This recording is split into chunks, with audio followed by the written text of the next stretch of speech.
کیا آپ جانتے ہیں کہ آپ کا دماغ ایک سپر کمپیوٹر سے بھی زیادہ طاقتور ہے؟ اگر آپ جاننا چاہتے ہیں کہ ہمارا دماغ کیسے سوچتا ہے، کیسے یادیں بناتا ہے اور کیسے پلک جھپکتے ہی فیصلے کرتا ہے، تو یہ ویڈیو آپ کے لیے ہے۔ ہمارے دماغ کے 3 حصے ہیں: سیریبرم، سیریبلم، برین سٹیم۔ ہم جو بھی سوچتے ہیں، جتنے خیالات ہمارے دماغ میں آتے ہیں اور ہم اپنی زبان سے جو کچھ بھی بولتے ہیں، ان سب کو سیریبرم کنٹرول کرتا ہے۔ ہم جو اپنی زندگی میں بالکل درست طریقے سے چلتے اور دوڑتے ہیں، یہ سب سیریبلم کی مہربانی ہے۔ یہ ہمارے جسم کے توازن کو کنٹرول کرتا ہے۔ یہ حصہ ہمیں توازن برقرار رکھنے اور صحیح جسمانی حرکات کرنے میں اہم کردار ادا کرتا ہے۔ اب بات کرتے ہیں دماغ کے سب سے نچلے حصے کی، جس کا نام برین سٹیم ہے۔ یہ دل کی دھڑکن کو کنٹرول کرتا ہے، ہمیں سونے، جاگنے اور سانس لینے جیسے کاموں کو منظم کرتا ہے۔ دماغ کا سب سے بڑا حصہ سیریبرم ہے۔ اس میں 4 لوبز ہوتے ہیں اور یہ ہماری زندگی میں بہت اہم کردار ادا کرتے ہیں۔ آئیں دیکھتے ہیں۔ سب سے پہلے فرونٹل لوب آتا ہے۔ ہم اپنی زندگی میں جتنے بھی فیصلے کرتے ہیں اور اپنے چھوٹے بڑے مسائل کو حل کرتے ہیں، ہماری ہر قسم کی منصوبہ سازی کو یہ کنٹرول کرتا ہے۔ اس کے بعد پیریٹل لوب آتا ہے۔ یہ ہمارے جسم کے مختلف حصوں سے ٹچ اور درجہ حرارت کی آنے والی معلومات کو دماغ میں پروسیس کرتا ہے۔ یہ حصہ ہماری آنکھوں کی معلومات کو کنٹرول کرتا ہے اور جیسے ہی آنکھوں سے کوئی معلومات آتی ہیں، اسے جلدی سے دماغ میں پروسیس کرتا ہے۔ سیریبرم کا سب سے آخری لوب ٹیمپورل لوب ہے۔ ہم اپنے کانوں سے جو کچھ بھی سنتے ہیں اور ہمارے دماغ میں جو باتیں محفوظ رہ جاتی ہیں، ان سب کو ٹیمپورل لوب کنٹرول کرتا ہے۔ اب دیکھتے ہیں کہ آخر دماغ جسم کے مختلف حصوں تک پیغام پہنچاتا کیسے ہے۔ ہمارا دماغ بہت سارے نیورونز سے مل کر بنا ہوا ہے۔ ہر نیورون میں ایک ڈنڈرائٹ اور ایک ایکزون ہوتا ہے جو سگنلز کو جسم کے مختلف حصوں تک پہنچاتا ہے۔ جب بھی ایک نیورون نے دوسرے نیورون سے بات کرنے ہوتی ہے تو یہ سگنل بھیج کر بات کرتے ہیں، اور ایک نیورون کا دوسرے نیورون سے رابطہ سائنیپس کہلاتا ہے، اور سائنیپس ہی وہ مقام ہے جہاں دماغ کی اکثر سرگرمیاں ہوتی ہیں۔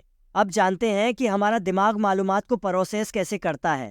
جیسے ہی ہم اپنی آنکھوں سے کوئی بھی چیز، کوئی بھی نظارہ دیکھتے ہیں، یا اپنے کانوں سے کوئی بھی آواز سنتے ہیں، یا پھر اپنے جسم پر کوئی بھی چیز محسوس کرتے ہیں، تو یہ معلومات اسی وقت نیورونز دماغ کے مختلف حصوں تک پہنچا دیتے ہیں۔ اس کو ایک مثال سے سمجھتے ہیں۔ جب بھی ہم کسی گرم چیز کو ہاتھ لگاتے ہیں تو نیورونز جلدی سے دماغ تک سگنل پہنچا دیتے ہیں، اور دماغ اسی ٹائم جواب دیتا ہے کہ ہاتھ کو پیچھے کھینچ لو، اور ہم اپنا ہاتھ جلدی سے اس گرم چیز سے ہٹا لیتے ہیں۔ سننے میں یہ پروسیس بہت لمبا لگ رہا ہے، لیکن یہ سیکنڈز میں ہو جاتا ہے۔ بالکل اسی طرح دماغ روشنی، آواز اور مختلف احساسات کو سیکنڈز میں پروسیس کر دیتا ہے۔ اب جانتے ہیں دماغ کی یادداشت کے بارے میں۔ یہ ہماری روزمرہ کی باتوں کو کیسے اپنے اندر محفوظ رکھتا ہے۔ یادداشت کی 2 بنیادی اقسام ہیں۔ پہلی قسم کو شارٹ ٹرم میموری کہتے ہیں۔ یہ عارضی یادداشت ہوتی ہے جو کچھ سیکنڈ یا کچھ منٹ کے لیے محفوظ رہتی ہے۔ جیسے ہم کسی کے نمبر کو یاد کر کے جلدی سے کہیں لکھ لیتے ہیں، لیکن بعد میں ہمیں وہ نمبر یاد نہیں ہوتا۔ دوسری قسم کو لانگ ٹرم میموری کہا جاتا ہے۔ یہ یادیں لمبے عرصے تک رہتی ہیں، جیسے بچپن کی یادیں یا کسی خاص موقع، خاص خوشی یا خاص غمی کی یادیں پوری زندگی ہمارے دماغ میں محفوظ رہتی ہیں۔ ہمارا دماغ نہ صرف ہمارے جسم کے فنکشنز کو کنٹرول کرتا ہے، بلکہ ہمارے جذبات کو بھی کنٹرول کرتا ہے، جیسے خوف اور خطرے کی شناخت کر لینا اور ڈر کو محسوس کرنا۔ اس کے علاوہ خوشی میں خوش ہو جانا اور دکھ میں رونے لگ جانا۔ ہمارا دماغ ہمارے جذبات یعنی ایموشنز کو کنٹرول کرنے میں بہت اہم کردار ادا کرتا ہے۔ دماغ مختلف بیماریوں کا شکار ہو سکتا ہے۔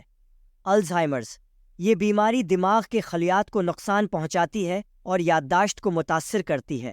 پارکنسنز، یہ اعصابی نظام کو متاثر کرتی ہے اور حرکت میں رکاوٹ پیدا کرتی ہے۔ سٹروک، جسے فالج بھی کہا جاتا ہے، جب دماغ کے خون کی سپلائی متاثر ہوتی ہے تو جسم کے مختلف حصے معذور ہو سکتے ہیں۔ دماغی بیماریوں کو سمجھنا اور ان سے بچاؤ کے طریقے جاننا ضروری ہے۔ امید ہے کہ آج کی اس ویڈیو میں آپ کو دماغ کے متعلق تمام ضروری معلومات مل گئی ہوں گی اور بہت سے سوالات حل ہو گئے ہوں گے۔ ملتے ہیں کسی اور ویڈیو میں کسی اور دلچسپ موضوع کے ساتھ۔